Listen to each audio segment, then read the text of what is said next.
साधन करने वाले को यह अनुभव होता है, जो सही साधन कर रहे हैं। पहला, काम क्रोध पहले जितने तूफान लेकर आते थे अब वैसा नहीं आते हैं। साधक को अनुभव होता है, जो सही साधन जिसका चल रहा है उसको यह अनुभव होगा। काम क्रोधादि दोष पहले जितना तूफान लेकर के आते थे, जितनी जल्दी जल्दी आते थे, अब उतना नहीं आते हैं।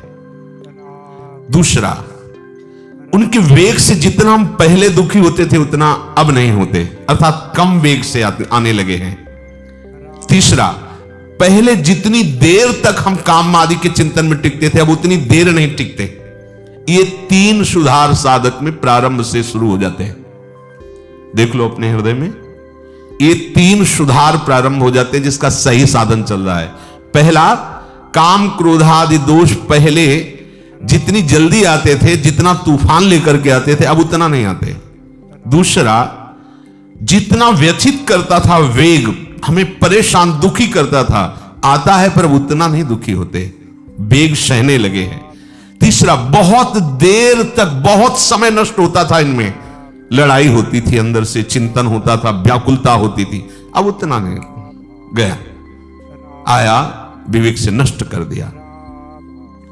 उपासक में अगर ये तीन बातें आने लगी हैं तो ये मिट जाएंगे, धैर्य रखिए। अगर ये तीन बातें आपके अंदर आ रही हैं, आपको दिखाई दे रहा सुधार है, तो अब इसका आखिरी कनेक्शन है, मैं शरीर हूं या शरीर मेरा है, काट दो, ये सब खत्म हो जाएगा। पर पहले ही आएगा, क्योंकि साधना प्रारंभ शरीर को लेकर के ही होती है, और इनकी बिल्कुल भी स्फुरना ना रहे, इनसे संबंध रखना नहीं है, तभी इनकी स्फुरना बंद होगी। मन बुद्धि में तदात्म, शरीर में तदात्म, फिर आप इनको जीत ले ऐसी सामर्थ्य आप में नहीं है।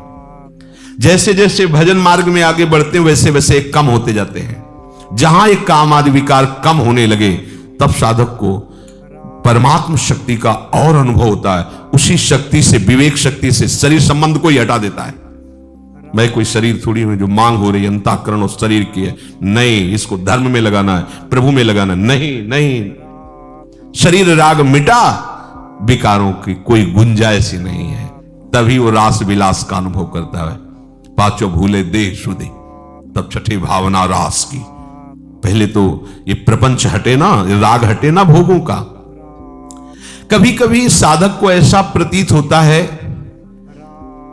कि काम क्रोध का वेग पहले से भी अधिक आ रहा है। इसका दो कारण हो सकता है। पहला है कि आपको साधन करते हुए कोई भारी कुसंग हो गया। देख लीजिए, साधन करते हुए आप में कोई कुसंग जागृत हो गया, किसी ऐसे दृश्य को देख लिया, ऐसा संभाषण कर लिया या कुछ ऐसा, तो आपको लगेगा कि पहले से भी भयंकर विकार आ गया, कुसंग। अगर ऐसा नहीं हो, आपका साधन ठीक चल रहा है और फिर आपके अंदर ये बात आई है, तो कह रहे हैं कि जब भोगासक्ति मिटती है तो साधक की बुद्धि पवित्र होती है। पवित्र बुद्धि में थोड़ा भी स्फुरण पहाड़ जैसा नजर आता है, थोड़ा भी दोष उसे बर्दाश्त नहीं होता।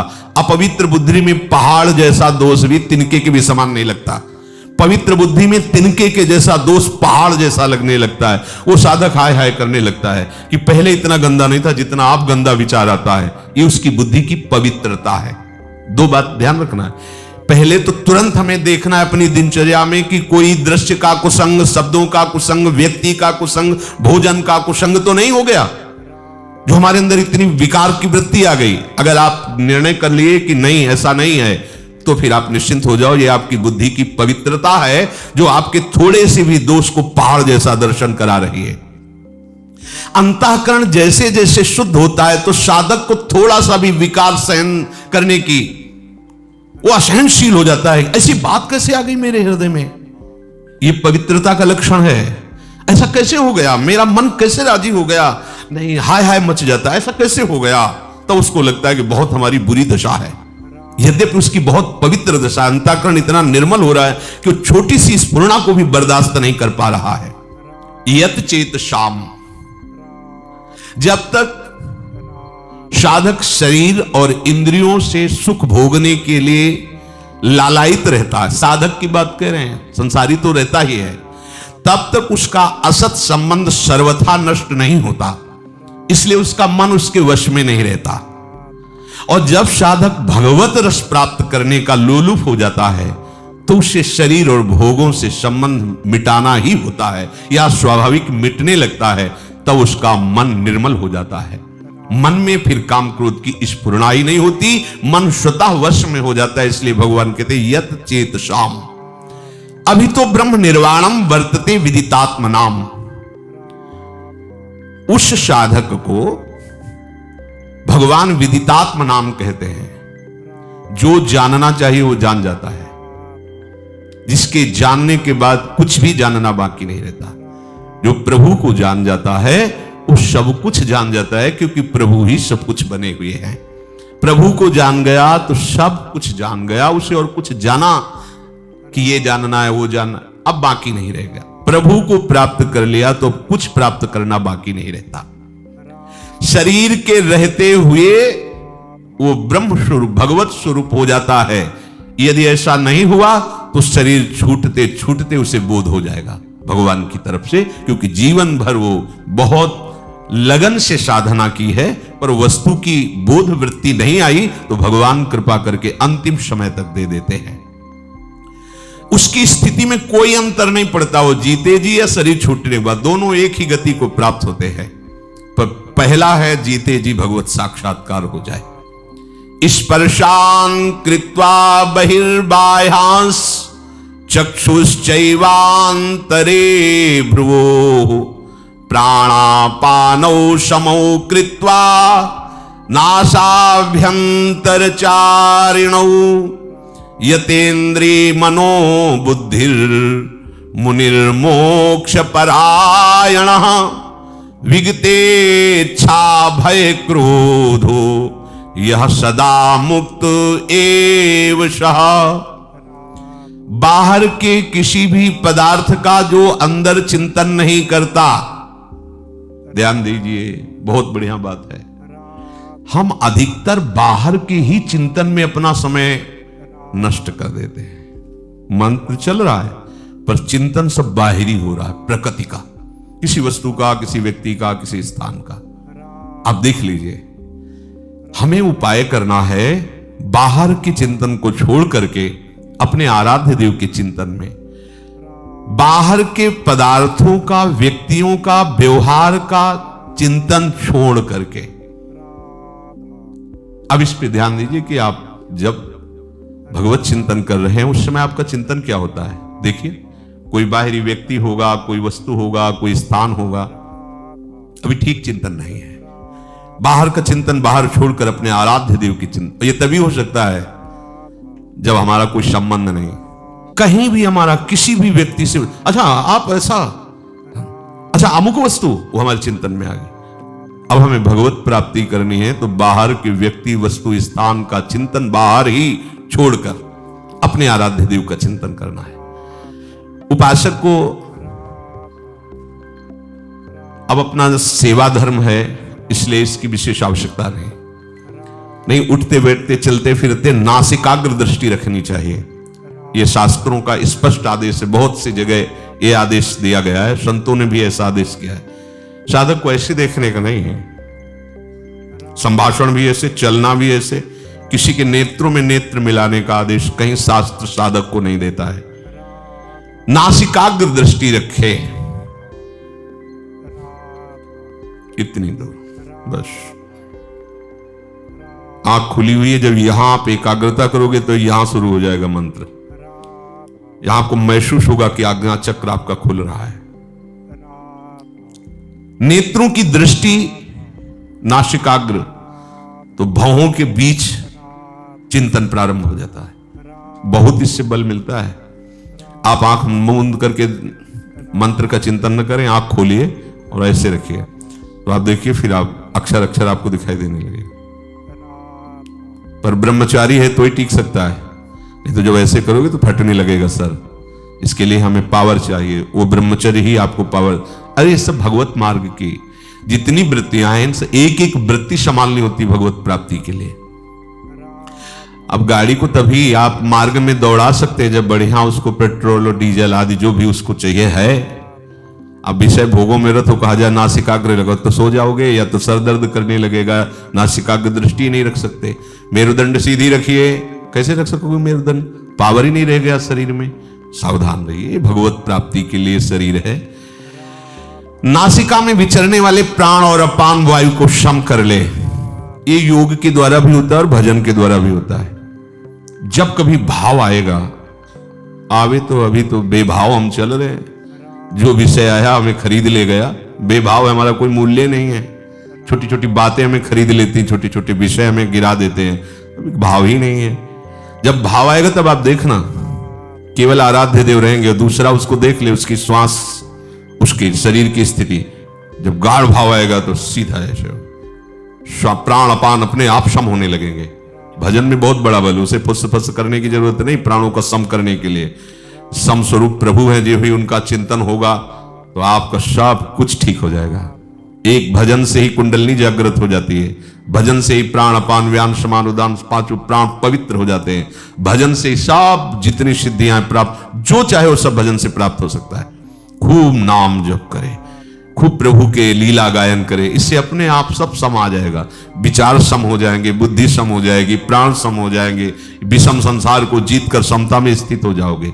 भजन नहीं है ना, तो ये घंटा आध घंटा प्रयास करो, इसके बाद भोगों का चिंतन होगा और भोगों कुछ लाभ नहीं मिलने वाला। इसलिए कह रहे जोग कुजोग ज्ञान अज्ञानु जहां नहीं राम प्रेम प्रधानु। स्पर्शान कृत्वा बहिर्बाह्यान, अपने आराध्य देव के सिवा और कुछ चिंतन ना हो, ऐसा उपाय करो। बाहर के चिंतन को बाहर ही छोड़कर अपने लिए तो बहुत बढ़िया उपासना पद्धति मिल गई। कोई भी पदार्थ जो हमें बहुत प्रिय लग रहा है, देखा तत्काल श्री जी को, श्री जी के लिए तुरंत उसे प्रभु से जोड़ दो, बच गए। अगर आपके चिंतन में भी कोई वस्तु आ रही है और आपकी सेवा सामग्री नहीं है, आपका कोई संबंध नहीं, तुरंत उसमें भगवत भाव लाओ। इस वस्तु के पहले प्रभु थे, इस वस्तु के बाद भी प्रभु रहेंगे, तो बीच में प्रभु ही है। जय हो प्रभु, आपका भजन बन गया। अपने को ज्यादा ये झगड़ा नहीं करना है कि नहीं इस वस्तु का चिंतन ही नहीं होना चाहिए। अगर हो रहा है तो तत्काल उसको सहज भाव में लाओ। कोई भी वस्तु, कोई भी व्यक्ति इस स्वरूप में आने के पहले भगवत स्वरूप ही था, इस स्वरूप के मिटने के बाद भी भगवत स्वरूप रहेगा, तो बीच में वो भगवत स्वरूप ही है, हम देख नहीं पा रहे हैं। ऐसा जहां चिंतन किया तो उसका चिंतन भी भजन बन जाएगा, वो आपको भगवत विमुख नहीं करेगा। प्रभु के सिवा सब पदार्थों को बाह्य ही छोड़ दे, अर्थात अपने आराध्य देव के सिवा और कोई चिंतन ना हो। कैसी गाढ़ स्थिति गोपी जनों की है। विक्रेतु कामा खिल गोप कन्या मुरारी पादार्पित चित्तवृत्ति दध्यादिकम मोह वशाद वोचद गोविंद दामोदर माधवेति। जा रही दही बेचने, चित्त में समाये हुए हैं ललित त्रिभंगी श्याम सुंदर, तो कह रही कोई गोविंद ले ले, कोई दामोदर ले ले, कोई माधव ले ले। तो सब जो सुनने वाले हंस रहे, तो उनको लगता है हंस क्यों रहे, उनकी यही है कि हम बेच रही दही, लेकिन ध्यान में श्याम सुंदर उरसी बनमाल। तो वो यही कह रहे, कोई दही ले ले की जगह बोलते कोई गोविंद ले ले, कोई दामोदर ले ले, कोई माधव ले। ऐसा क्यों बोल रही? बोले मुरारी पादार्पित चित्त वृत्ति, एक एक वृत्ति भगवदाकार है। इसलिए उपासक को बाह्य पदार्थों के चिंतन से हटना चाहिए। माला चल रहा, वो कल शाम को जो बना था ना, उसमें ऐसा ऐसा चिंतन होना। अच्छा, कल क्या बनेगा? अमुक अमुक चीज, अगर उसमें हरी चटनी धनिया वाली ज्यादा अच्छी, वैसा। और माला चल रहा है सच्चिदानंद प्रभु का, और चिंतन हो रहा है चटनी समोसा और पदार्थ और वाह, वो व्यक्ति बहुत दुष्ट है। अगर वो यहां ना रहे तो सब बढ़िया मामला बन जाए। ऐसा है, आप देखना ये मनीराम की एक अलग ही भजन शैली चलती है, देख लो, इसका एक अलग व्यवहार चलता रहता है। जब आप सावधान हो जाएंगे सो आ जाएगा। तो हर समय सावधान रहो, सेवा सुमिरन सावधान। बाह्य पदार्थों का संबंध सेवा से सहज में त्यागा जा सकता है। अभी जो बताया, सेवा भाव में उसे ले आओ, भगवत भाव में ले आओ। जो भी व्यक्ति वस्तु स्थान भगवत भाव, जो भी वस्तु प्रिय सेवा भाव, स्वामी जी के चरणों में अर्पित कर दो। अगर आपको प्रगट में नहीं मिल रही तो जो चिंतन में किया उसी को अर्पित करो। गरम गरम जलेबी, हाँ ठीक है, पाओ श्री जी, उसी से। अपना तो भजन इतना सरस है, अपने को कोई फंसा ही नहीं सकता। अगर आप ये सीख जाएं तो सखियों से चतुर और कोई नहीं है। चतुर शिरोमणि प्रियालाल को भी सुख पहुंचाती हैं। अपने को कोई नहीं फंसा सकता, न कोई विषय, न कोई पदार्थ, न कोई व्यक्ति। बस आप चतुर बनिए। जो व्यक्ति, वस्तु, विषय, स्थान आए, सेवा लायक नहीं है तो भगवत स्वरूप, और सेवा लायक है तो उसी समय सेवा में समर्पित कर दो। बाद में जो होगा वो अलग चीज है। उसी समय मानसिक सेवा प्रारंभ हो जाएगी। उसी समय सेवा, खाली मत रहो। बाह्य वस्तु आई तुरंत सेवा में अर्पित करो। बाह्य व्यक्ति आया समझ में नहीं आ रहा, भगवत भाव कर लो, वो आपका भजन बन जाएगा। नहीं, माला चलता रहता है और विषय चिंतन होता रहता है। तभी सिद्ध महापुरुष कहते हैं, माला फेरत जुग गया, फिरा न मन का फेर, कर का मन का डारी दे, और मन का फेर। वास्तव में बाह्य पदार्थ बाधक नहीं है, बाधक है बाह्य पदार्थों से अपना संबंध करके चिंतन करना। समझो कितनी सुंदर बात है। बाह्य पदार्थ हमारे भजन में बाधक नहीं है, बाह्य पदार्थों का भोक्ता बनना बाधक है। जो हमें प्रिय उससे राग, जो अप्रिय उससे द्वेष, राग द्वेष जनित पदार्थों का, व्यक्तियों का, वस्तुओं का चिंतन होना, यही हमारे परमार्थ में बहुत बड़ी बाधा है। और उसे प्रभु में ले लेना बहुत सरल है। चतुरता पूर्वक करो। अगर माया चतुर है तो उससे अनंत गुना चतुर मायापति है, तभी तो उसके अधीन है। और हमें मायापति को अधीन करने की बात मिल गई। उनका नाम, उनका मंत्र, उनकी लीला, उनका गुण, उनका रूप, इससे अधीन हो जाते हैं प्रभु। इस माने हुए अपने संबंध का त्याग कर दीजिए। तो स्पर्शान कृत्वा बहिर्बाह्यान, मुझे ये बहुत पसंद है, नहीं मेरी प्रियाजू को पसंद है, ये तो बहुत सुगंधित, हाँ प्रियाजू के लिए अच्छा रहेगा, आना चाहिए हर बात में। आप क्या गा लेते हैं, हाँ प्रियाजू की कृपा है, ऐसा वो गवा रही हैं। आप क्या बजा लेते हैं, प्रियाजू की कृपा है, वो बजवा रही हैं उन्हीं के कहीं आप ना हो। ये अभी सब सुधर जाए, पर जब कोई गड़बड़ी की बात हुई तो बोले प्रभु की ऐसी इच्छा थी। और जब प्रशंसा की बात हुई तो पता है 5 साल से हम अभ्यास कर रहे हैं तबले का, तब जाके धुनी निकाल पाए हैं। और गलती का अभ्यास अनंत जन्मों से कर रहे तो प्रियाजू करवा रहे हैं। ये चतुरता ठीक नहीं है। आप अगर ऐसे चतुर बनो जो हर वृत्ति को भजन बना लो, तो अभी आनंद की अनुभूति और सच्ची मानो। चाहे जितना बड़ा कोई किसी भी विषय में प्रवीण हो, वो प्रभु की ही कृपा से हुआ है। और अगर चूक कर दे, प्रभु के सिवा अपने अहंकार में आ जाए, वो सब मिथ्या हो जाता है, सब व्यर्थ हो जाता है, किसी काम का नहीं रहता। और प्रभु अगर हमारी इतने से प्रसन्न हो गए तो हमें वो प्राप्त हो गया जो प्राप्त होना चाहिए। प्रभु को कृपा करे तो इतने में ही लगन लग जाए, ताली बजाते हुए राधा राधा, आंसू आने लगे, सामने प्रियाजू के दर्शन होने लगे, रोम रोम पुलकित हो गया, बात बन गई। नहीं बहुत संगीत है, मन रजोगुणी हो गया, विषयों का चिंतन करने लगा, अलू गया सब। वो संगीत किस काम का आया जो हमें नरकगामी बना दे? वो राग ध्वनि किस काम की है जो हमें संसार में आसक्त कर दे?